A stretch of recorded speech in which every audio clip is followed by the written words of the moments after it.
Hello everyone, मैं आप सभी का स्वागत करता हूं आपके अपने चैनल ट्रेडिंग कॉन्सेप्ट पर। आज हम थोड़ा बेसिक चीज़ों को समझना शुरू करेंगे। स्टॉक मार्केट में क्या हमें एंट्री करनी चाहिए, क्या हमें ट्रेडिंग करनी चाहिए, क्या हम ट्रेडिंग कर सकते हैं। मतलब आज जो जनरल कोई भी स्टॉक मार्केट अगर शुरू करना चाहता है तो जो उसके डाउट्स हैं उनकी आज हम बात करेंगे। क्योंकि काफ़ी सारे जो लोग हैं वो ट्रेडिंग को एक जुआ समझते हैं। क्या ट्रेडिंग सच में जुआ है? तो जो आपके जनरल क्वेश्चंस हैं आज हम उनकी बात यहाँ करेंगे। तो सबसे पहले मैं बात करता हूँ कि किन लोगों को स्टॉक मार्केट में जाना चाहिए। क्या हर कोई स्टॉक मार्केट सीख सकता है? तो मैं कहूँगा बिल्कुल सीख सकता है। बट क्या स्टॉक मार्केट सीखने के लिए हमें कुछ कैपिटल की ज़रूरत होगी? नहीं। आज के टाइम पर यूट्यूब और भी काफ़ी सारे सोशल मीडिया प्लेटफॉर्म पर चीज़ें अवेलेबल हैं जहाँ पर आप फ्री ऑफ कॉस्ट चीज़ें सीख सकते हैं। आपको कोई भी 50,000, 60,000, 70,000, 1 लाख रुपए खर्च करने की ज़रूरत नहीं है इस कोर्स को सीखने के लिए। मैं कहूँगा कि जो स्टॉक मार्केट है उसमें 10% तो नॉलेज है और 90% आपका माइंडसेट है कि आपका माइंडसेट किस तरह से काम करता है। क्योंकि मैं खुद की बात करूँ तो स्टार्टिंग में जब मैंने शुरू किया था तो मेरे अंदर क्या था कि भाई 5,000 इन्वेस्ट किए हैं तो 5,000 इन्वेस्ट करके एक ही दिन में मैं उसको 10,000 बनाने की सोचता था, जो कि पॉसिबल नहीं है। अगर मैं एक दिन बना भी दूंगा तो मैं अगले दिन 5,000 के साथ साथ 20,000 और लेके वहाँ डूब जाऊँगा। तो स्टार्टिंग में जो हम लोग आते हैं वो इस माइंडसेट के साथ आते हैं कि भाई पहले दिन ही हमें अमीर बनना है, जो कि पॉसिबल नहीं है। कोई भी अगर पहले दिन अमीर नहीं बना है और ना कभी बनेगा। अगर इतना ही आसान होता तो हर कोई नौकरी छोड़ के, सारी चीज़ें छोड़ के, आप लोग पढ़ाई की तैयारी कर रहे हैं, कुछ लोग ऑलरेडी जॉब कर रहे हैं, तो वो सारी चीज़ें छोड़ के सब लोग इसमें नहीं आ जाते। तो सोचने वाली चीज़ ये है कि सबसे पहले तो हमारा जो माइंडसेट है वो ये होना चाहिए। अगर आप स्टॉक मार्केट के अंदर आ रहे हो तो पहले दिन ही हमें अमीर नहीं बनना है। पहले दिन आपका क्या होना चाहिए कि हम मार्केट को एनालिसिस करें, मार्केट देखें किस तरह से मार्केट की फंक्शनिंग है, कब बायर्स आ रहे हैं तो स्टॉक कहाँ जा रहा है, सेलर्स आ रहे हैं तो कहाँ जा रहा है, स्टॉक पर किन किन चीज़ों को इम्पैक्ट पड़ता है, उन सबको भी ध्यान में रखना चाहिए। मैं आपको कहूँगा कि अगर कोई भी बंदा, कोई भी इंसान अगर स्टॉक मार्केट शुरू करना चाह रहा है तो कम से कम 1 महीना आपको मार्केट को एनालिसिस करना चाहिए। कम से कम बोल रहा हूँ। अगर आप मार्केट को एनालिसिस नहीं करोगे, मार्केट का एनालिसिस नहीं करोगे तो होगा क्या, जितना आप अमाउंट लेके आओगे ना तो मार्केट आपसे सब ले लेगा और आपका हार्ड एंड मनी है।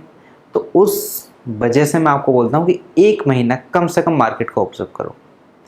ये नहीं कि किसने बता दी कि अच्छा ये वाला शेयर खरीद ले, फ़ोन आपके पास आ गया कि ये वाला शेयर खरीद ले और हमने वो शेयर खरीद लिया। नहीं, कभी नहीं करना ये चीज़। मैं काफ़ी लोगों को जानता हूँ कि पहले दिन आपको 2,000, 3,000 कुछ अमाउंट उन्होंने कमवा दिया, बट एक दिन क्या होगा कि वो सारा अमाउंट आपका प्रिंसिपल के साथ चला जाएगा और आपके पास उस दिन कोई ऑप्शन नहीं बचेगा।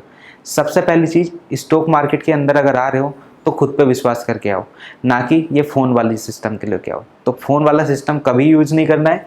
अगर मार्केट के अंदर काम करना है तो खुद सीखो, समझो, फिर उसको यूज़ करो। पहला काम इसमें के अंदर कोई भी कर सकता है, बट माइंडसेट आपका बहुत स्ट्रॉन्ग होना चाहिए। ऐसा नहीं कि इसने बोल दिया कि ऐसा कर लो एकदम ये स्टॉक ऊपर चला जाएगा। अरे उसको भी नहीं पता है। जो आपको ये चीज़ें बता रहा है ना वो किसी और की सुन के बता रहा है। और आप समझ पा रहे हो कि अगर किसी ने बोलना है कि कॉल बाई कर लो और उसने गलती से अगर आपको पुट बोल दिया तो आप जहाँ प्रॉफिट सोच रहे थे वहाँ आपके पास कुछ नहीं बचेगा।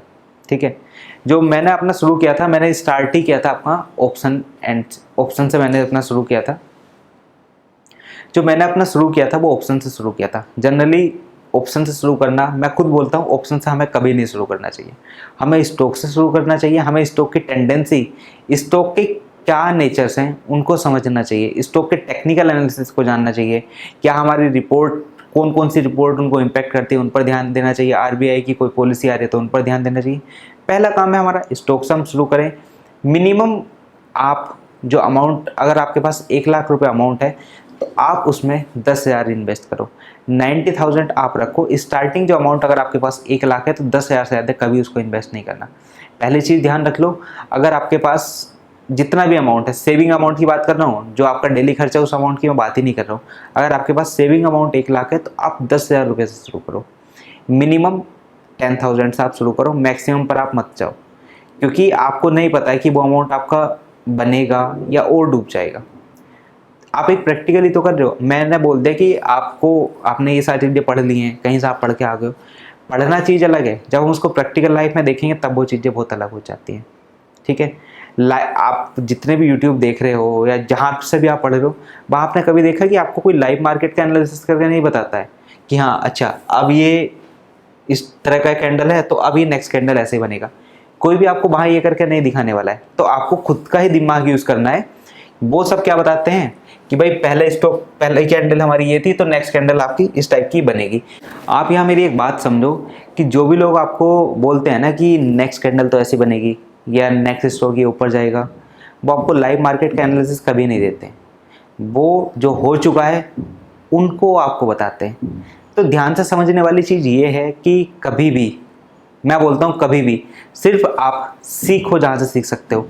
जो एनालिसिस वाली चीज़ें लोग आपको बता रहे हैं बिल्कुल गलत, बिल्कुल आपको नहीं देखनी है। एनालिसिस खुद का होना चाहिए।